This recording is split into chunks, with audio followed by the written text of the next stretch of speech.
교도하시겠습니다. 하나님의 진노가 불의로 진리를 막는 사람들의 모든 경건하지 않음과 불의에 대하여 하늘로부터 나타나니 이는 하나님을 알만한 것이 그들 속에 보임이라. 하나님께서 이를 그들에게 보이셨느니라.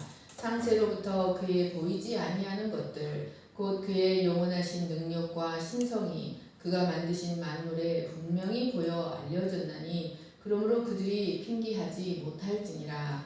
하나님을 알되 하나님을 영화롭게도 아니하며 감사하지도 아니하고 오히려 그 생각이 허망하여지며 미련한 마음이 어두워졌나니 스스로 지있다 하나 어리석게 되어 썩어지지 아니하는 하나님의 영광을 썩어질 사람과 새와 짐승과 기어다니는 동물 모양의 우상으로 바꾸었느니라. 아멘. 시간 예배하러 오신 여러분들과 또 이제 인터넷 예배 드리기 위해 계시는 여러분들을 주님의 이름으로 진심으로 축복합니다. 오늘 말씀의 제목은 하나님의 진노가 하늘로부터 나타나는 이유입니다. 1장 18절에서 15장 13절은 로마서의 본론 부분입니다. 이제 도입부를 지나 본론으로 들어가게 되었습니다.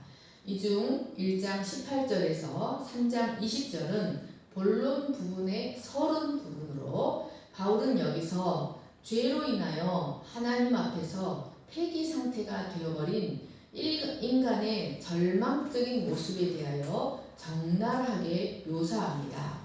그것은 바로 인간에게 왜 오직 믿음으로만 의롭게 되는 하나님의 의가 필요한지를 설명하기 위함이었습니다. 이 중 1장 28절에서 32절 말씀은 본론 부분의 서론 부분의 도입부로서 하나님이 없다 하는 이방인의 죄에 대하여 그리고 하나님의 유기에 대하여 이야기합니다. 18절 말씀이 원문에는 가르 왜냐하면으로 시작합니다. 이는 18절 말씀이 17절 말씀과 매우 깊은 연관이 있다는 것을 의미합니다. 여러분, 이 로마서는 앞부분과 끝부분에는 서신의 형태를 띠지만 중간 부분에는 논문 형태를 띠고 있다고 말씀드렸습니다. 그래서 딱딱한 아주 심도 있는 그리고 아주 시스테미컬한 논문입니다. 이 본론의 서론 부분도 16, 17, 18절이 연이어서 왜냐하면을 의미하는 가르나 디오티라는 단어를 사용하여 하나님의 의라는 교리가 왜 인간에게 필요한지를 아주 논리적으로 설명해 나가고 있습니다. 16절 말씀 이렇게 다시 살펴보면 나는 복음을 부끄러워하지 않습니다. 왜냐하면 그것은 복음은 모든 믿는 사람을 구원하시는 하나님의 능력이 되기 때문입니다. 어떻게 그렇습니까? 또 왜냐하면 복음에는 죄인들을 오직 믿음으로 의롭게 하는 하나님의 의가 계시되어 있기 때문입니다. 그러면 죄인들을 의롭다 하는 것이 왜 필요합니까? 18절은 왜냐하면 그것은 하나님의 진노가 불의로 진리를 막는 사람들의 모든 경건하지 않음과 불의에 대하여 하늘로부터 나타나고 있기 때문입니다. 이러한 논리로 16절부터 20절까지 바울은 왜 하나님의 의가 우리 인생들에게 필요하며 또 왜 하나님의 의가 반드시 나타나야 하는지를 설명하고 있습니다. 그러니까 여러분 18절 말씀의 가르 왜냐하면은 바로 하나님께서 복음에 오직 믿음으로 말미암는 하나님의 의를 계시해 놓으셔야만 했던 이유가 무엇인가를 설명하려 하는 것을 의미합니다. 그것은 바로 하나님의 진노가 하늘로부터 나타나 온 세상이 하나님의 진노 아래 있기 때문입니다. 온 세상이 하나님의 진노 아래 있기 때문에 오직 믿음으로 말미암는 하나님의 의를 하나님께서 복음에 계시해 놓으신 것입니다. 여기 하늘은 물리적이고 공간적인 허공을 말하는 것이 아닙니다. 이 하늘은 죄인들이 거하는 땅과는 비교할 수 없는 거룩한 곳, 하나님이 거하시는 아주 거룩한 곳, 초월적이며 전능하신 하나님의 보좌를 말합니다. 그러므로 하나님의 진노가 하늘로부터 나타난다는 말은 하나님의 보좌로부터 하나님의 보좌로부터 진노가 나타난다라는 뜻입니다. 여러분, 이 단어를 우리식으로 말하면 어떻게 표현할 수 있을까요? 하나님의 진노가 하늘로부터 나타난다. 천벌이 임하고 있다는 뜻입니다. 맞죠?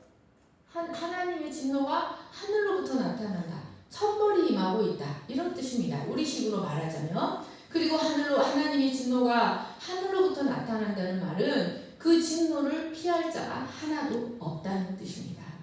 또 나타나니 아포칼리테타에는 현재 시제로 쓰여 그 진노가 현재 계속해서 나타나고 있다.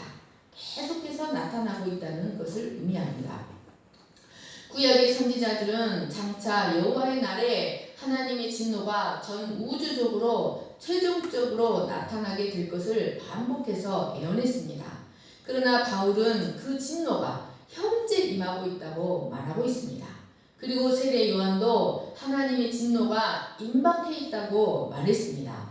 마태복음 3장 7, 8, 10절을 보십시오. 요한이 많은 바리새인들과 사두개인들이 세례 베푸는데 오는 것을 보고 이르되 독사의 자식들아 누가 너희를 가르쳐 임박한 진노를 피하라 하더냐. 그러므로 회개에 합당한 열매를 맺고 이미 도끼가 나무 뿌리에 놓였으니 좋은 열매를 맺지 아니하는 나무마다 찍혀 불에 던져지리라.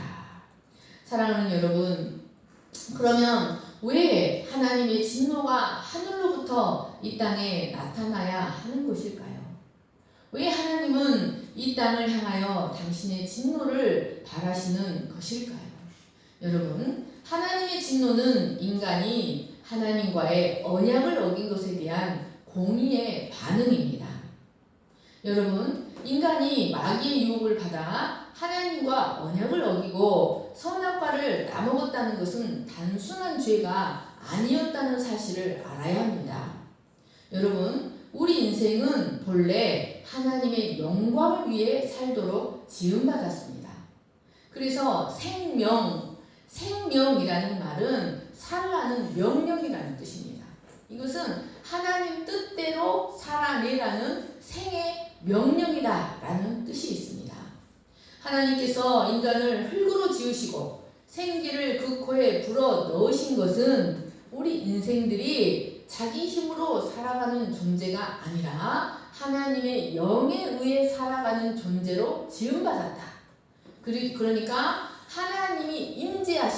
하나님이 그 안에 임재하시는 하나님의 성소로 지음받았다는 것을 의미합니다. 이런 인간에게 절대적으로 필요한 것은 하나님의 통치 주권을 인정하는 것입니다. 그리고 오직 그분만을 의지하며 절대적으로 신뢰하고 사랑하기로 작정하는 것이었습니다. 그러면 우리가 우리 인생을 살아내는 것이 아니라 우리 안에 거하시는 하나님께서 그 우리 안에 거하시는 신비의 연합을 통해 우리 인생을 하나님이 친히 살아내십니다. 그리고 이를 통해 자기의 뜻을 아름답게 이루어 가십니다. 사랑하는 여러분, 우리는 우리 중 어느 누구도 자기가 주도권을 갖고 스스로 왕이 되어 자기 인생을 살도록 하기 위해 이 땅에 보내진 자는 하나도 없다는 사실을 알아야 합니다. 그런데 인간은 이 창조의 목적을 어기고 언약을 배반하여 자기가 왕이 되어 자기 뜻을 이루는 인생을 살아가는 존재가 된 것입니다. 즉, 인간은 자신에게 그토록 큰 뜻을 두고 창조하신 그 하나님을 경외하지도 마땅히 섬기지도 두려워하지도 사랑하지도 않습니다. 뿐만 아니라 감히 그 창조주 하나님을 자신의 눈앞에서 제거해버리기로 결정한 것이 바로 선악과를 따먹은 것이었습니다. 이는 참으로 자신에게 그토록 선하신 하나님께 대한 반역이었습니다. 그런데 우리가 지난주에도 말씀드렸듯이 언약에는 언제나 신실할 때 누릴 수 있는 언약적 축복과 신실하지 못할 때 받게 되는 언약적 저주의 개념이 들어있다고 말씀드렸습니다. 여러분, 하나님은 하나님과 자신과의 언약의 관계를 설명할 때 옛날 고대 세계의 언약의 관습을 빌어와서 하나님과 자신의 언약 관계를 설명하셨습니다. 고대 세계에서 언약을 맺을 때 대부분 피로써 언약을 맺습니다. 그리고 그 짐승들을 여러 마리를 쪼개놓고 그 짐승 사이로 언약 당사자가 왔다 갔다 합니다. 여러분, 이것은 이 언약을 어기는 것은 죽음이다라는 것을 의미했습니다.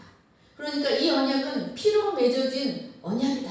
이 언약을 어기면 죽는다라는 것을 의미했습니다.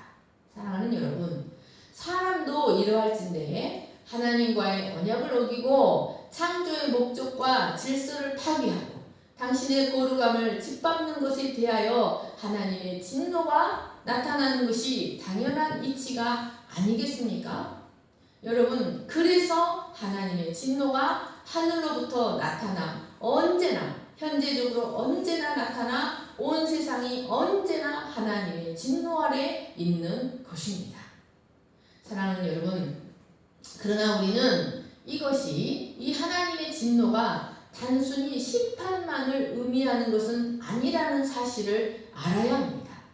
하늘로부터 나타나고 있는 하나님의 진노가 사실은 인간의 배역에 깊이 상처받은 하나님의 가슴 아픈 사랑의 표현이라는 사실을 우리는 반드시 알아야 합니다. 여러분, 거룩하신 하나님이 자신의 형상대로 지음받은 인간이 죄의 길로 가는데 그것을 무관심하게 바라보신다면 그것은 사랑이 아닙니다. 하나님은 자신의 형상대로 지음받은 인간이 죄의 길로 가는 것을 그냥 버려두실 수 없어서 진노로서 당신의 관심과 사랑을 보이신 것이라는 사실을 알아야 합니다. 여러분, 우리는 그 진노가 장차 마지막에는 더 무서운 우주적인 진노, 영원한 진노가 있을 것임을 미리 알려주는 하나님의 경고이며 인생들로 하여금 본연의 창조의 자리로 돌아오도록 부르시는 하나님의 초청의 음성, 가슴 아픈 사랑의 음성이라는 사실을 우리는 알아야 합니다. 여러분, 우리에게 이런 하나님의 진노가 없다면 우리의 악한 본성으로 어디까지 우리의 인생이 갔을지 한번 상상해 보시기 바랍니다. 그러나 하나님은 진노하실 뿐만 아니라 진노만 하시는 것이 아니라 이렇게 하나님의 진노 아래서 일생을 두려워하며 고통 가운데 살다가 죽어서도 영원히 멸망받을 수밖에 없는 우리 인생들을 긍휼히 여기사 오직 믿음으로만 구원받는 하나님의 의를 복음의 계시에 모셨다는 겁니다. 여러분, 하늘에는 하나님의 진노가 계시되고 복음에는 하나님의 의가 계시되어 있습니다. 18절 말씀을 다시 보십시오. 이 무섭고 두려운 하나님의 진노는 무조건적으로 이렇게 다발성으로 이렇게 어떤 원칙이 없이 나타나는 것이 아닙니다. 하나님의 진노는 먼저 인간들의 불신앙의 죄에 대하여 먼저 나타납니다. 여기 모든 경건하지 않음, 불경건은 아세베이아는 하나님을 신앙하지 않음, 하나님을 두려워하지도 예배하지도 하나님을 인정하지도 믿지도 않은 죄악을 말합니다. 바울은 이런 불경건의 죄악에 대하여 19절에서 23절 사이에서 자세히 설명합니다. 그리고 다음으로 하나님의 진노는 모든 인간의 불의에 대하여 나타납니다. 여기 불의란 거룩하신 하나님의 창조 질서를 파괴하는 모든 종류의 부도덕한 삶을 말합니다.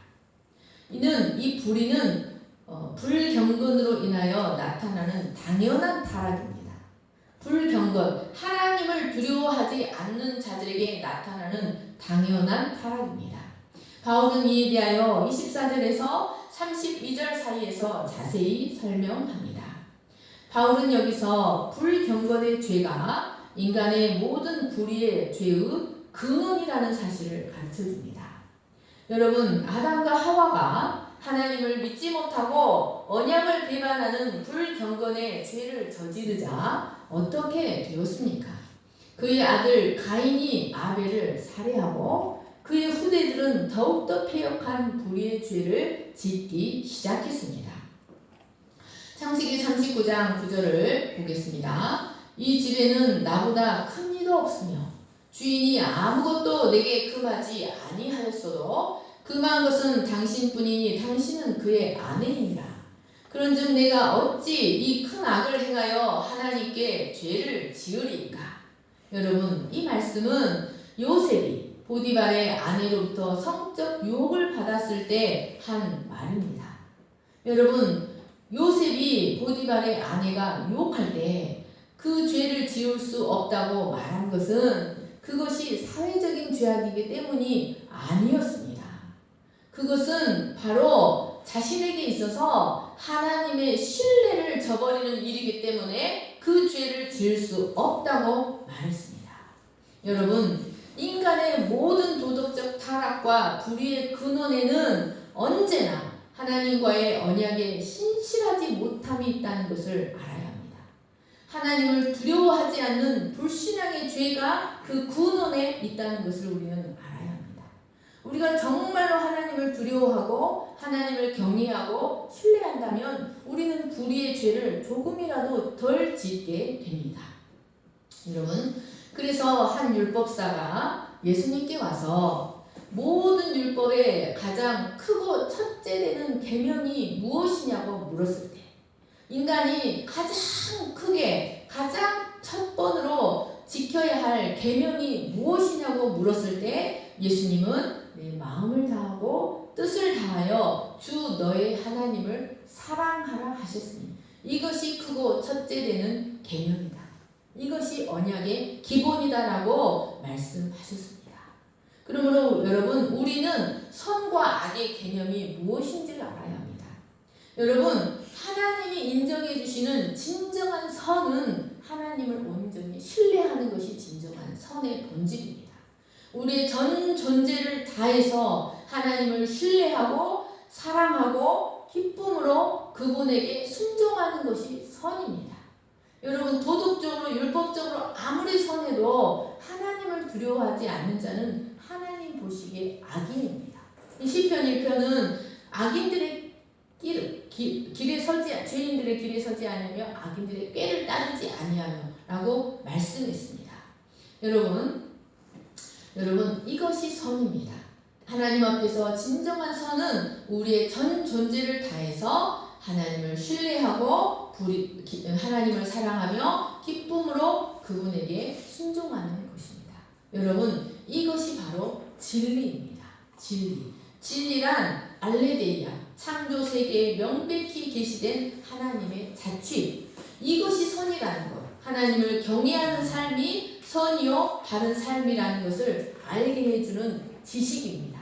그런데 여러분, 타락한 자들은 그 불의함으로 이 진리를 억제합니다.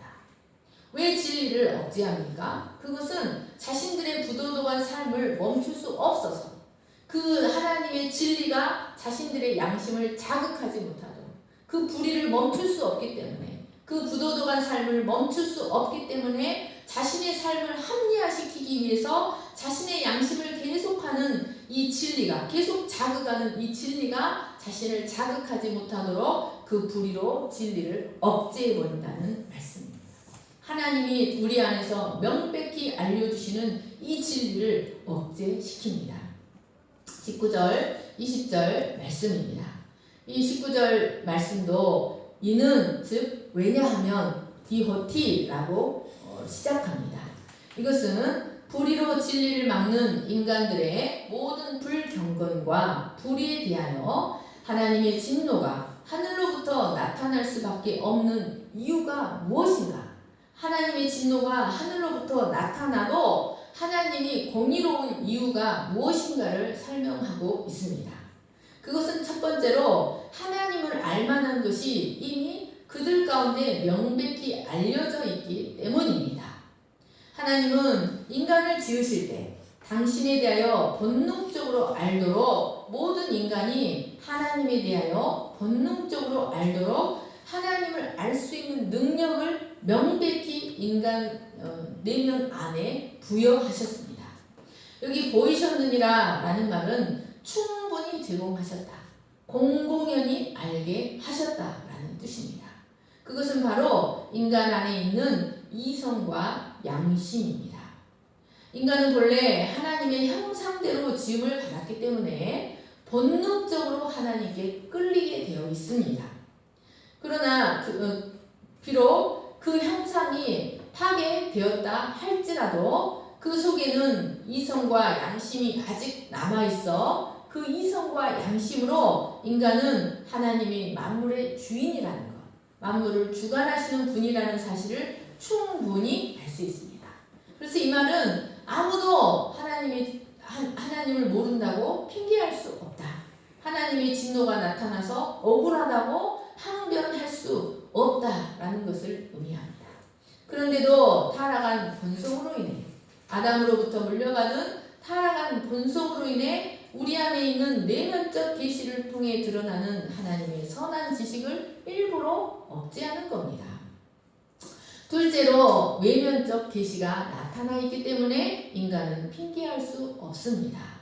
여기 당신의 보이지 아니하는 것들, invisible qualities, 즉 사람의 육안으로는 볼 수 없는 하나님의 능력과 신성을 말합니다.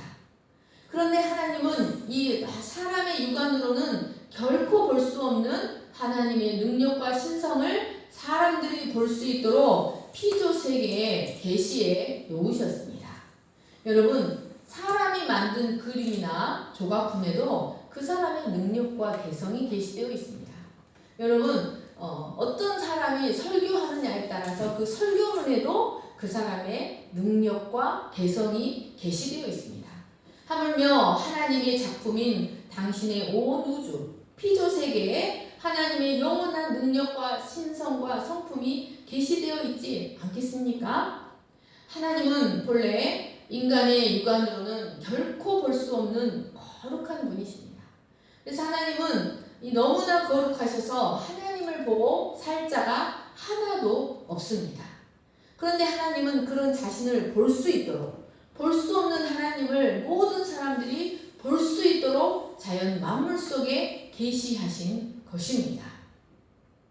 여러분, 우리를 둘러싸고 있는 이 아름답고 장엄한 자연, 그곳에 깃들인 기가 막힌 조화와 질서, 이 모든 것들은 하나님의 지혜, 하나님의 능력, 하나님의 공의, 하나님의 선하심과 사랑을 계시하고 있습니다. 하늘이 하나님의 영광을 선포하고 온 땅에 하나님의 영광이 가득합니다. 그런데 이 놀라운 하나님의 창조 세계를 보면서도 영원하신 하나님을 부인할 수 있는 사람이 얼마나 될까요? 여러분, 이 놀라운 창조 세계를 보면서도 하나님을 부인한다는 것은 바로 인간의 악성을 보여줍니다. 인간의 간악함, 인간의 사악함을 보여줍니다.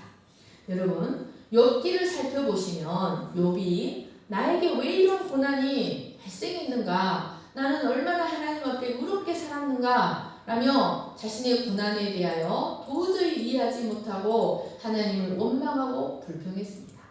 그런데 이런 욥에게 하나님은 나타나셔서 무엇을 말씀하십니까? 그러니까 욥기를 읽어보면 친구들과 대화를 할 때에도 하나님은 일절 말씀하지 않으세요.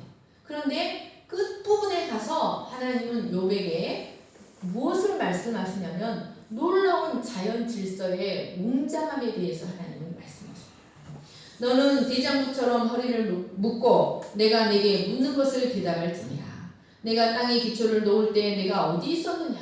내가 깨달아 알았거든 말할지니라. 바다가 그 못에서 터져나올 때 문으로 그것을 가둔 자가 누구냐? 내가 너의 날에 아침에게 명령하였느냐? 새벽에게 그 자리를 일러주었느냐? 그것으로 땅끝을 붙잡고 악한 자들을 그 땅에서 떨쳐버린 일이 있었느냐? 땅의 너비를 내가 측량할 수 있느냐? 내가 그 모든 것을 다 알거든 말할지니라. 어느 것이 광명으로 가는 길이냐? 어느 것이 흑암이 있는 곳으로 가는 길이냐? 누가 사람 없는 땅에 사람 없는 광야에 비를 내리게 하며 황무하고 황폐한 토지를 흡족하게 하여 연한 불이 돋아나게 하였느냐? 여러분 이것은 조금만 쓴 거예요. 하나님이 이 웅장한 자연에 대해서 계속 말씀하십니다. 별자리에 대해서 말씀하시고 악어의 비늘에 대해서 말씀하시고 이 모든 말을 들은 욥은 두 손을 모으고 말했습니다. 무지한 말로 이치를 가르는 자가 누구니까? 나는 깨닫지도 못한 일을 말하였고 스스로 알 수도 없고 헤아리기도 어려운 일을 말하였나이다. 내가 죽게 대하여 귀로 듣기만 하였더니 이제는 눈으로 주를 배움나이다.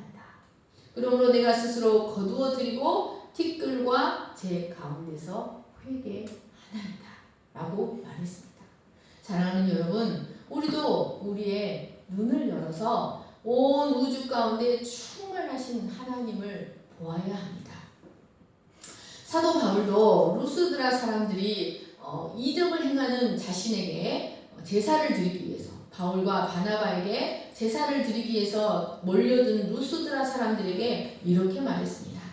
하나님이 지나간 세대에는 모든 민족으로 자기들의 길들을 가게 방임하셨으나 그러나 자기를 증언하지 아니하신 것이 아니니 곧 여러분에게 하늘로부터 비를 내리시며 결실기를 주시는 선한 일을 하사 음식과 기쁨으로 여러분의 마음에 만족하게 하셨느니라. 하나님은 비를 주시고 결실기를 주시고 음식과 기쁨을 주심으로 모든 이방인들에게 하나님이 분명히 계시다는 사실을 명백히 보이셨다는 말씀입니다. 우리는 이런 것들을 모든 곳에 있는 모든 사람들에게 주시는 일반 계시라고 말합니다. 그리고 자연 질서를 통해 주시는 자연 계시, 창조 계시, 종말적 계시가 아닌 세상이 창조된 이래로 계속되는 지속적 계시라고 말합니다. 여러분, 이 보이지 아니하는 것들이 분명히 보여졌다. 볼 수 없는 것들이 분명히 보여졌다. 이것은 참으로 놀라운 역설입니다. 분명히 보여 알려졌다. 이 말은 수동태, 현재 수동태로 기록되어서 잠깐 보여주고 살짝 보여주고 마는 것이 아니라 보려고만 하면 언제든지 볼 수 있도록 계속해서 보여지고 계속해서 알려지고 있다는 뜻입니다. 여러분, 여기에 어떤 하나님의 마음이 계시되어 있는지 한번 생각해 보시기 바랍니다. 계속해서 보여지고 계속해서 알려주신다. 이 말은 어떻게 하든지 우리에게 자신을 알려주시고자 하시는 하나님의 자기 노출이라는 것입니다. 어떻게 하든지 우리에게 자신을 보여주시고자 하시는 하나님의 자기 표현이었습니다.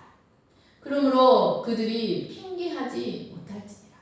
하나님은 이렇게 자신을 충분히 계시하셨기 때문에 하나님의 진노가 임한다고 할지라도 사람은 결코 핑계할 수 없다. 항변할 수 없다. 하나님의 법정에서 하나님을 몰라서 그랬었노라고 항변해도 승소할 가망이 전혀 없다.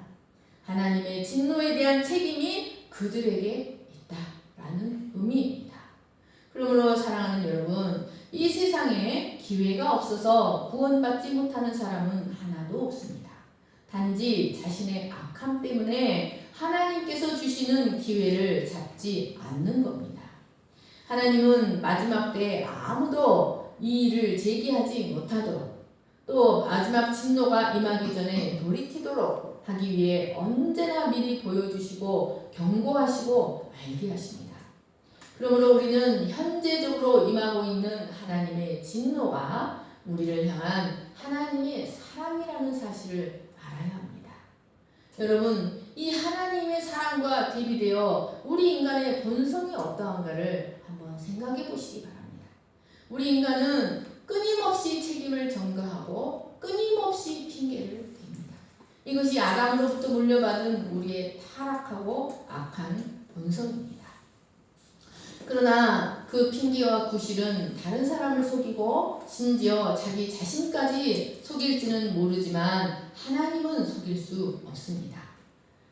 여러분, 바울은 이렇게 일반 계시만으로도 하나님의 심판대 앞에서 변명할 수 없다고 말했습니다. 일반 계시만으로도 하나님의 심판대 앞에서 변명할 수 없다. 그러면 여러분, 우리는 일반 계시만 받았습니까? 우리는 일반 계시보다 더 확실한 특별 계시인 성경을 받았습니다. 그리고 자연 계시와 전혀 구별된 초자연적 계시인 성령의 영감과 성령의 인도하심을 받아 살아가고 있습니다. 그리고 현재적인 진노의 계시뿐만 아니라 종말론적 계시와 그리스도 안에 있는 하나님의 은혜로 말미암는 구원 계시를 받았습니다. 그런데 우리가 이런 것들을 받고도 일반 계시와 비교할 수 없는 일반 계시는 하나님과 인격적 관계를 맺기는 어렵습니다. 그러나 이런 특별 계시, 초자연적인 계시는 하나님과 인격적 관계를 맺는 길로 우리를 한없이 초청합니다. 여러분, 우리가 이런 것들을 받고도 하나님을 알려고 하지 않고 하나님을 모른다고 하며 하나님의 뜻과 무관하게 살다가 하나님 앞에 심판대 앞에 선다면 우리는 과연 하나님 앞에 항변하여 승소할 수 있겠습니까? 사랑하는 여러분, 하나님이 일반 계시를 통해 이방인들에게 하나님을 계시하시고 특별 계시를 통해 하나님과 인격적인 관계를 맺도록 우리를 언제나 초청하고 계신다는 사실을 기억하시기를 축원합니다. 여러분, 게으르지 말고 부지런하여 하나님을 더 깊이 알아가시고 하나님을 사랑하시는 여러분 되시기를 간절히 축원합니다. 21절, 22절 말씀을 같이 읽겠습니다. 아닙니다. 여기서 마치겠습니다. 시간 관계상 여기서 마치겠습니다. 제가 기도하겠습니다. 사랑과 은혜가 풍성하신 하나님 아버지, 하나님은 복음에 하나님의 의를 계시하셨습니다. 하나님께서 복음에 오직 믿음으로 말미암는 하나님의 의를 계시하실 수밖에 없었던 이유는 언약이 된 배반으로 하나님의 진노가 언제나 현재적으로 임하고 있기 때문이었습니다. 하나님은 하나님의 진노로 인하여 그 죄에 대한 형벌에 대한 두려움으로 일생을 고통 가운데 살다가 영원히 하나님의 심판을 받을 수밖에 없는 우리 인생들을 구속하시기 위해서 그 인생들을 구속하실 수 있는 길이 오직 믿음으로 말미암는 하나님의 의밖에 없기에 그 하나님의 복음에 하나님의 의를 계시해 놓으셨습니다. 하나님 아버지, 우리가 하나님의 진노가 임한다 할지라도 하나님 앞에 변명하고 핑계할 수 없는 이유는 하나님은 우리가 눈으로 볼 수 없는 분이시지만 하나님 자신을 우리에게 충분히 계시해 놓으셨기 때문에 우리는 하나님의 법정에서 우리를 왜 그렇게 심판하시냐고 변명할 수 없습니다. 하나님 아버지, 우리가 알려고 하지 않을 뿐이요 그 하나님의 진리를 억제하는 것 뿐이요 보기는 보아도 알지 못하고 듣기는 들어도 깨닫지 못하기 때문입니다. 하나님 아버지, 우리의 영의 눈을 열어서 하나님의 진노가 우리를 향한 하나님의 가슴 아픈 사랑의 표현이라는 사실을 깊이 깨닫고 그 진노를 통해 마음가짐을 벗기고 눈과 귀에 할례를 받고 그 하나님을 볼 수 있는 저희들이 되게 하여 주시기를 간절히 기도합니다. 그래서 마땅히 하나님께 영광을 돌리고 하나님의 성소로서의 기능을 회복하며 우리의 인생이 아니라 하나님의 뜻을 이루기 위해 보내신 그 하나님의 뜻을 이루는 생명이 되게 하여 주시기를 간절히 기도합니다. 감사하며 거룩하신 예수님의 이름으로 기도합니다. 아멘. 찬송가 384장.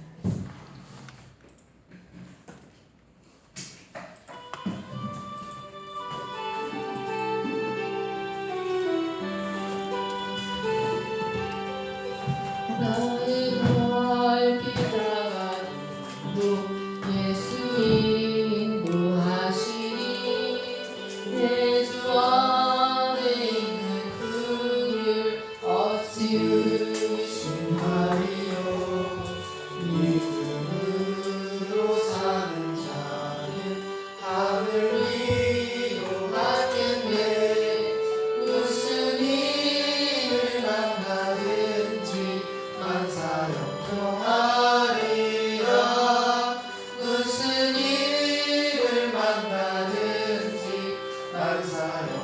형통하리라. 나의 발길 아가도록 예수 인도하시니 먼 길 가는 때로 족한 은혜를 주시네. 나는 심히 고단하고 영원 외로 가다가 나의 앞에 반석에서 샘물 나게 하시네. 나의 앞에 반석에서 샘물 나게 하시네. 나의 발길 아가도록 예수 인도하시니 그 사랑 어찌 큰지 말로 알 수 없도다.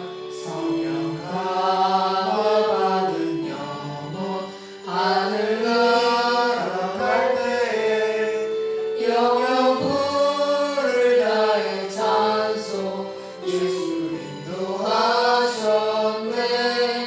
영영 부를 나의 찬송 예수 인도하셨네. 모두 일어나셔서 일장 찬송 부르고 제가 축도하겠습니다. 예수 인도하시니 내 주 안에 있는 긍휼 어찌 의심하리요. 믿음으로 사는 자는 하늘 위로 받겠네. 무슨 일을 만나든지 만사 형통하리라. 무슨 일을 만나든지 만사 형통하리라. 하나님 아버지, 우리가 복음에 나타난 하나님의 의가 우리에게 얼마나 큰 은혜인지 깊이 깨닫고 자기 의를 붙들고 살아왔던 우리의 인생을 자기 의를 온전히 내려놓고 오직 하나님의 의만을 붙들고 살아가는 저희가 되게 하여 주시기를 간절히 기도합니다. 우리가 지금껏 자기 의를 붙들고 살아왔기 때문에 불안했고 자기 의를 붙들고 살아왔기 때문에 나보다 더 강한 자기 의를 만날 때 한없이 자존감이 낮아지고 자기 의를 붙들고 살았기 때문에 연약하고 소심하고 두렵고 떨었습니다. 그러나 하나님, 우리에게 허락하신 하나님의 고귀한 의, 그의 아들의 피로 만들어진 그 가죽 빛의 갑옷을 입으면 우리는 이제 결코 연약한 자가 아니라 또 자존감이 낮은 자가 아니라 우리는 심히 소중하고 보배로운 고귀한 하나님의 백성으로 살아갈 수 있습니다. 하나님의 의가 우리를 이 세상에 땅으로부터 우리를 자유롭게 하고 진정한 자유자가 되게 합니다. 하나님, 우리의 의는 오직 예수 그리스도의 의밖에 없습니다. 하나님의 심판대 앞에서 우리가 하나님 우리의 모든 허물에도 불구하고 하나님 앞에 주장할 수 있는 것은 우리에게 허락하신 예수 그리스도밖에 없습니다. 우리가 심판대 앞에서만 그 의를 의지할 것이 아니라 이 세상을 살아갈 때에도 예수 그리스도의 의를 의지하여 살아감으로 우리 앞에 닥친 모든 인생의 담들을 뛰어넘을 수 있는 저희가 되게 하여 주시기를 간절히 기도합니다. 하나님, 우리가 하나님 앞에 이 그리스도의 의로 말미암아 진정 이긴 자가 될 것을 믿습니다.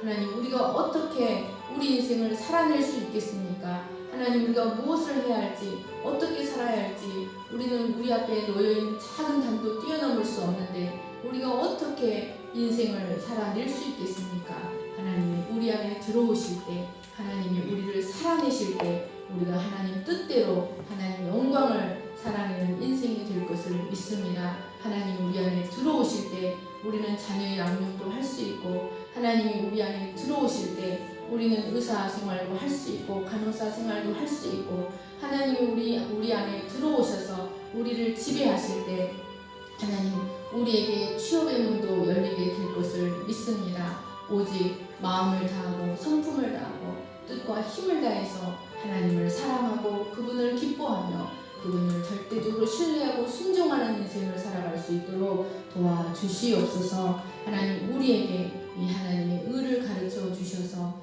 감사합니다. 이제는 우리 주 예수 그리스도의 은혜와 하나님 아버지의 거룩하신 사랑과 성령의 감화 감동과 교통하심이 자기 의가 하나님 앞에 전혀 무가치 않은 것을 깊이 깨닫고 오직 예수 그리스도의 의만을 의지하여 그 의만을 자랑하고 자기 의를 내세우지 아니하며 그 의만을 자랑하며 살아가기를 소망하는 모든 무리 위에 영원토록 함께 하시기를 간절히 축원하옵나이다.